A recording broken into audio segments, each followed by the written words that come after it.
Welcome to the ANEW Insight Podcast, empowering and inspiring your journey to optimal health. Hosted by Dr. Supatra Tovar, clinical psychologist, registered dietitian, fitness expert, and author of Deprogrammed Diet Culture. Rethink your relationship with food, heal your mind, and live a diet-free life. And Chantal Donnelly, physical therapist and author of Settled, How to Find Calm in a Stress-Inducing World. We follow our guests' journey to optimal health, providing you with the keys to unlock your own wellness path. Tune in and evolve with us. Welcome back to the ANEW Insight Podcast. We are back for the second half of our interview with author of Brain Over Binge, Kathryn Hansen. Kathryn gave us some invaluable insight into her journey to recovery and writing Brain Over Binge. I cannot wait to pick her brain some more. Thanks for coming back, Kathryn. Thank you so much for having me. I'm looking forward to this. Wonderful. Many people believe, and you were also told, that you have to avoid trigger foods to recover from binge eating. I stand with you on this. But what is your stance on food restriction, and how does it fit into your recovery philosophy? Yeah, that's definitely a big question and something I work with people on all the time. My basic premise is that no food can trigger a binge. It can only trigger an urge. And as I talked about in the first half, the urges are the direct cause of binging. So when you eat a food, you have an urge. The urge is what causes the binge if you act on it, not the food. Now, that being said, some foods are more likely to create a response in our brain that makes us want to keep eating more. It's just those highly stimulating foods, all the modern foods we have available. And that is something that doesn't go away even after recovery. Sure, you're not going to have the desire to eat massive amounts of it, as in binging, but certain foods are more stimulating and can make you crave more. So the reality is, some foods are more quote unquote triggering than others as far as heightening our cravings and making us want more. Now, the decision of how to eat these triggering foods in someone recovering from binging is a very individual thing. And I think it's important. I teach people to try to eat in the least restrictive way that's possible for them, which means to incorporate as many foods as they can. Now, some people don't feel like they're quite ready for certain foods because they do create such a response physiologically in their body and brain. And I always tell people it's okay if you want to put foods aside for a while. Like, that's okay as long as you're getting abundant nutrition overall, as long as you're eating enough, as long as you're having other enjoyable foods in your life. Like, it doesn't mean you're doing anything wrong if you decide to put a triggering food aside for a time. There's a lot of different philosophies in the eating disorder world. I mean, there's two main ones. One is that you have to learn to eat all foods in moderation. You can't restrict anything ever in order to recover. Another philosophy is you have to avoid all trigger foods in order to recover. So it becomes very confusing for them in recovery. And I remember trying both methods and being very confused. But my basic premise is that it is an individual thing, but that I do think it's very valuable to learn to eat as many foods as possible in moderation to break the connection between those foods and binging, because it does become a habitual connection that those foods lead to binging.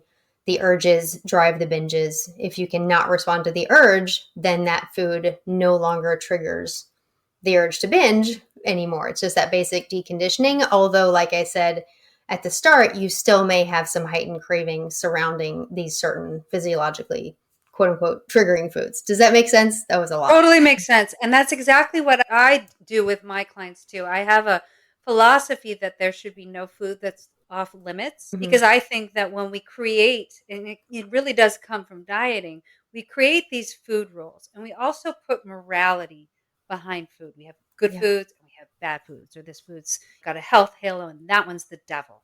And when we're dieting, what we're really kind of creating when we're restricting our cravings for these, more pleasurable or higher calorie foods. And so it is a big mind switch when you work with clients and you have them remove all of those labels and you help them to adopt a more neutral food mindset But I have found that with my clients, once they have removed the restriction, the cravings are diminished. Yeah. And I think that there's something really psychological behind that, also physiological. When we are, consuming, especially like very highly processed food, we don't know, how they've been kind of tinkered with in the lab. And they are, they have people that they call craveability experts, food scientists who really work at making foods more addictive. So there is kind of this fine line when people are opening up foods. And what I actually found is like when people have gone to the go to highly processed foods as their binge foods, but then opened it up to being, say that pizza was their go to thing. And they would always go to one of the big chains and get that kind of highly processed pizza. I've had them open up and try just pizza that they could make at home or that they go to a restaurant for and incorporate that into their diet in that kind of healthy kind of moderation way. And I've seen binging on those, especially those types of foods, reduce drastically as a result. So I'm in complete agreement that I think that completely avoiding the trigger foods actually may exacerbate the problem. And that Yeah. seems like it's worked for you as well. But like everybody, that these things are subjective and it may help a person more to avoid those foods. So it really is whatever works for you. That's the message we want to get out there, is that recovery isn't just a blanket formulaic method. It really depends on what works for you. So now I want to switch it up a little and talk about your podcast and your online course and how they offer additional support for those working to stop binge eating. How do these resources differ from your books, and what can listeners and participants expect to gain? Yeah, good question as well. And Brain Over Binge was really my story. And there are insights in there, and there are ways that I break it down that someone can use and apply in their own life. But it really ultimately was my story. And then the Brain Over Binge Recovery Guide, I laid out ways that you can apply this in your own life. That's basically the self help version of Brain Over Binge. And after I wrote those two books, I still had people asking lots of questions and writing me all the time. And so I just kind of kept going. So the online course is a lot based on the Brain Over Binge recovery guide, but it's laid out in a much more structured way. It's for people who like audio. There's 130 plus audios in there to listen to. There's worksheets.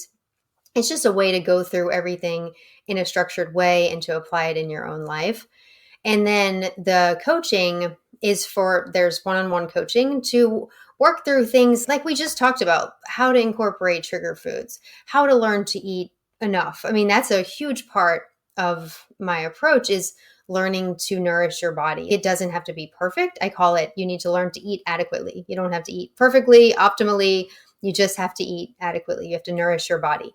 So that's something that a lot of people who are stuck in cycles of binging and restricting need personalized help with. Also, give them personalized help in learning to not respond to these urges. I call it dismissing the urges, to have the urge to see it as something that's not you and to not follow that into the action of binging. So that's personalized help there. And then we have group coaching, which is for people who want that group support, who like to have daily encouragement, accountability, and just work through things with other people. And everyone's so different. Like you talked about using what works for you.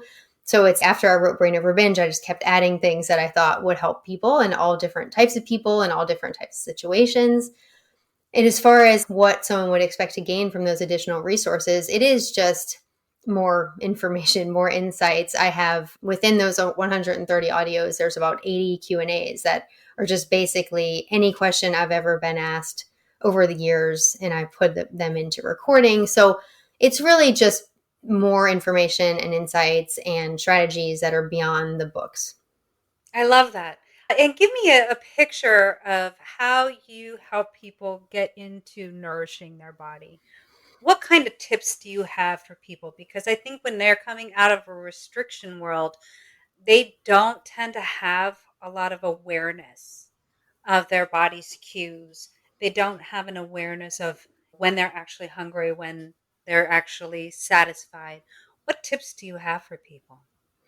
Yeah, it's definitely one of those examples how everyone is different because there are some people who are so much into the dieting and binging and purging that they don't have any concept of when they're hungry, when they're full, what they should be eating. So for those people, it is very much more of a structured approach, having them learn to eat 3 meals, 3 snacks, eating at consistent times, developing, just giving their body the message that it's going to get fed consistently and getting it out of that survivor response. Now, some people come to me and they have a lot of experience learning to eat and learning to follow meal plans, and they do have a concept of being in touch with their hunger and fullness. And some people like that, like a more intuitive approach. They feel like any sort of structure feels a little bit more like dieting, and they like the freedom to eat when they want what they want. So it really is very individual, but I think overall, like you talked about in the beginning, we can't be putting ourselves in a calorie deficit and expect to recover. Like you said, Hmm. the way people diet today, it's just slashing calories, and that is going to perpetuate the survivor response. So it's really making sure there's enough food in quantity and also making sure there's some quality as well. I mean, really like to make sure people are getting those macronutrients and micronutrients. And I'm not a nutritionist, but I'd always refer people to a nutritionist if that they need that additional support there. In your work with clients, do you work with people who've come out of eating disorder residential treatment?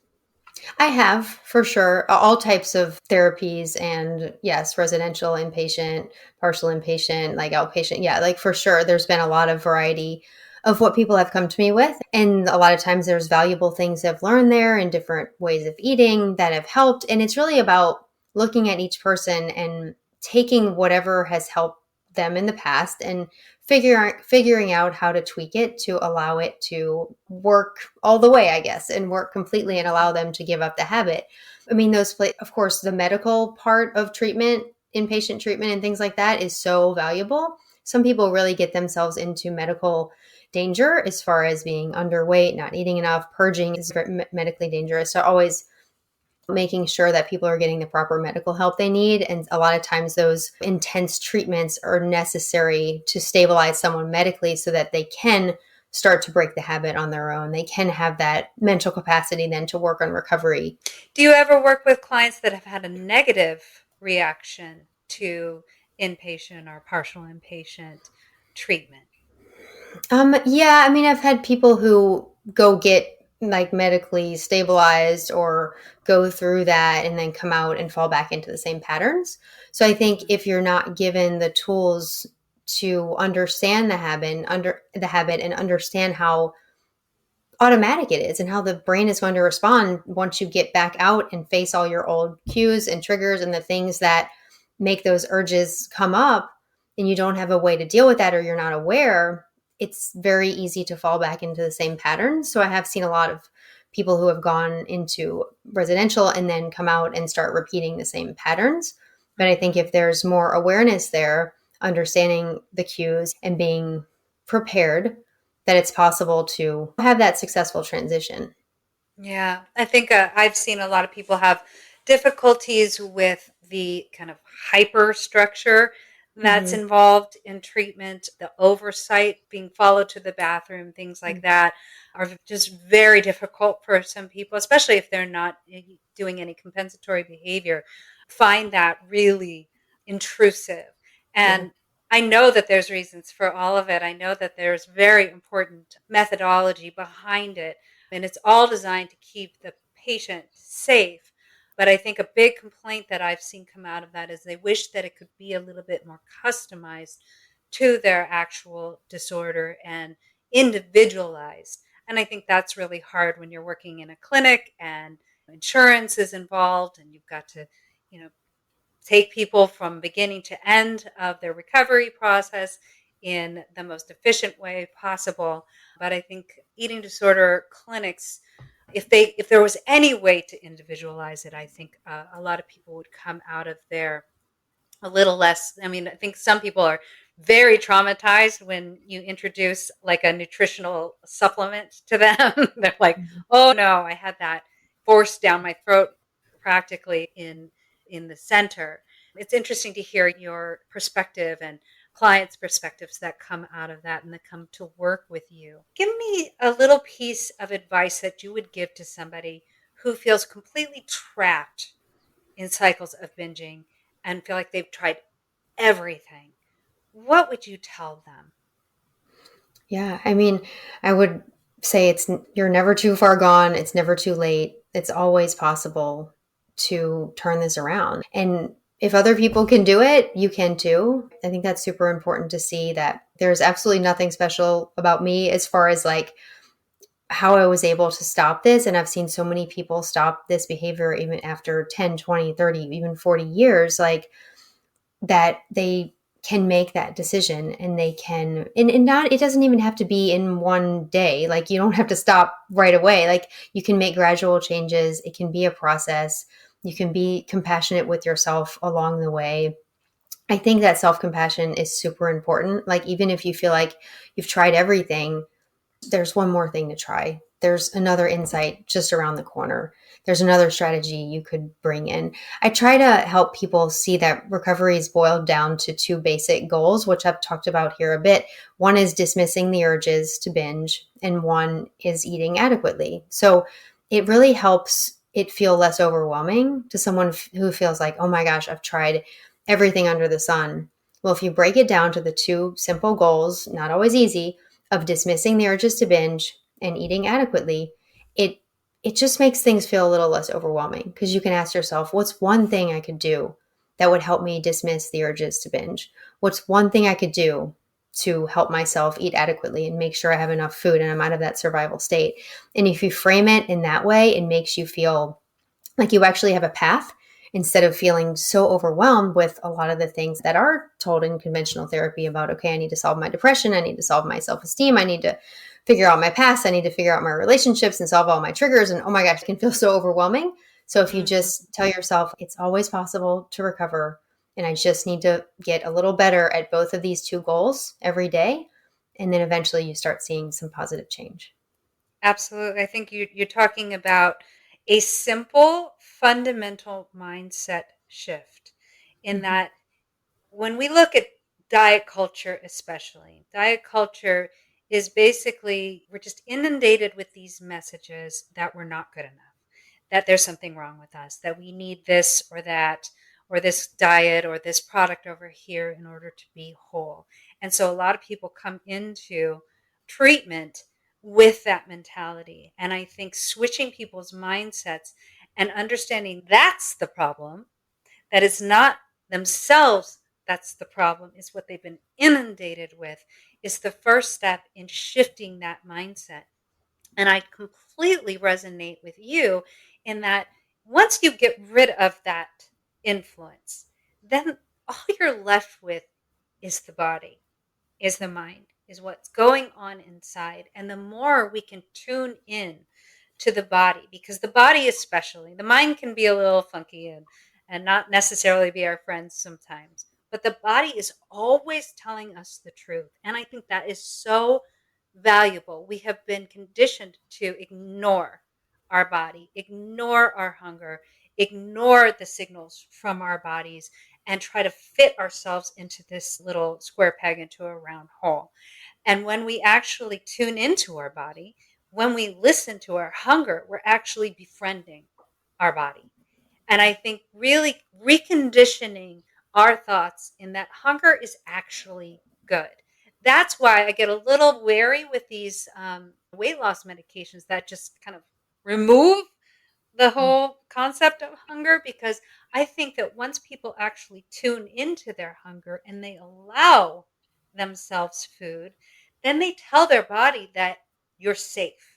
They Mhm. tell your body that you are not in this danger zone. And when you're not in the danger zone, you go into a parasympathetic nervous system state. And if you can stay in that state when you're eating, and I like to, encourage people to eat mindfully, not in a distracted way, not in any kind of emotional, like over emotional state, but to really be present with their food and with their body then tells you when you're full, when you no longer need any more nutrition. And when that happens, your hormones stay balanced. Your body is in that state where it actually can incorporate and assimilate the nutrients. And that's actually when thermogenesis can actually happen, and your body just naturally goes to the weight that it's meant to be at. So give me a picture of some techniques that you might have for your clients that help them get in tune with their body. Yeah.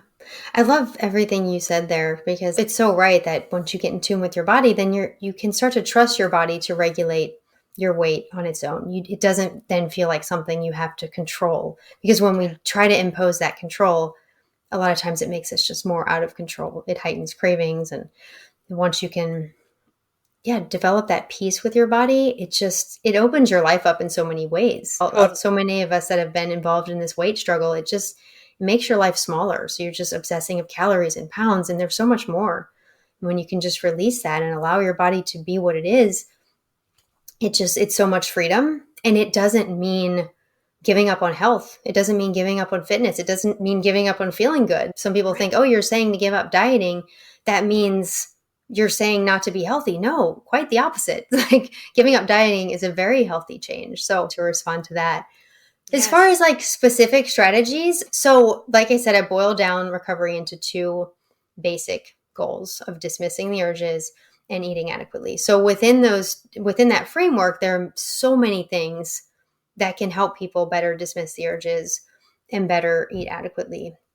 So for dismissing the urges, they're not necessarily strategies, but there are 5 what I call components of dismissing the urges. And it's basically a mindset shift. It's learning to see the urges in a new way so that you can respond to them differently. Because no matter what strategies you give someone, if you're seeing the urges as something that's part of you, you need, that the binging is a symbolic way you're coping or whatever, all the strategies in the world aren't going to matter, because when that urge hits, you're going to feel like you need to follow it. You're going to feel like, this is me. This is what I need. This is what I want. So my components are more of a mindset shift and kind of review what we've been talking about. So the first component is to view the urges to binge as neurological junk. And that's a little term that just signifies that the urges are just that glitch in your brain. They're a automatic primitive response that's coming up that is meaningless, that's powerless, and that's harmless. It's just junk. It's not anything you need to consider any further. The second component is that you need to separate yourself from your urges to binge, or separate your higher brain from your urges to binge. And that's what I described when I said, I realized the urges weren't me. I realized that my identity, my self-control functions, my rational thinking was in my higher brain, in the prefrontal cortex, the part of your brain that can control your motor movement, the part of your brain that can control, that just makes you who you are. So realizing you're not the urges, that's the second component. Third component is to stop reacting to the urges.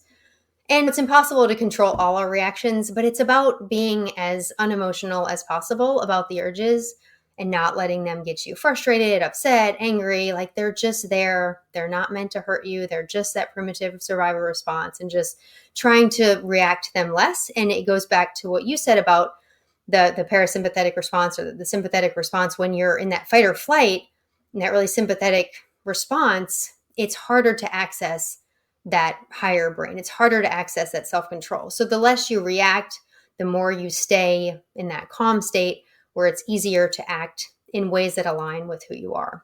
The fourth component is to stop acting on the urges to binge. And that's pretty straightforward.